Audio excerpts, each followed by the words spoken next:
તો આપણે તો શું કરીએ ખબર?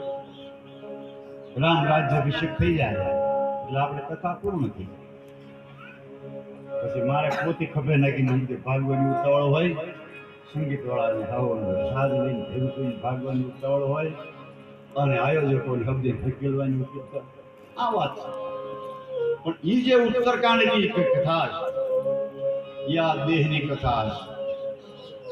અને દેહની અંદર કેવા કેવા રોગો, કેવા કેવા કર્મ કર્યા હોય તો કેવો એને દુઃખ પડે.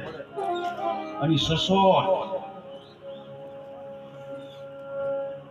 આ બે ભાગ જે છે, આગળનો અને પાછળનો, એ બંને ભાગને બરાબર સમજવાની જરૂર છે.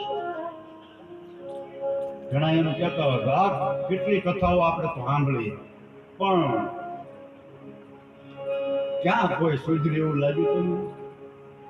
શીખાવ સાંભળે એટલે આનંદ રહે. આવી વાતો સમાજમાં ફેરાય છે, પણ કહેવાનો ભાવાર્થી છે, તમે ધ્યાનથી અને સમજો. ભગવાન કૃષ્ણ કહેતા હતા, મુખમ કરોતિ વાચાલમ પંગુ લંઘયતે ગિરિ. મુખમ કરોતિ વાચાલમ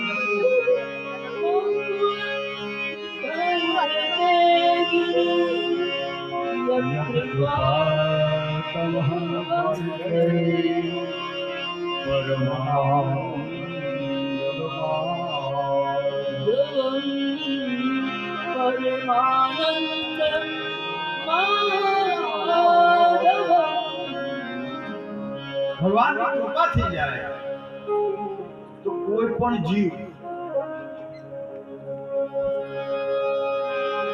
સહજ રીતે ભવસાગર કરી શકે, સહજ રીતે આત્માનું કલ્યાણ કરી શકે. અનેક વિધિ વિધાન છે,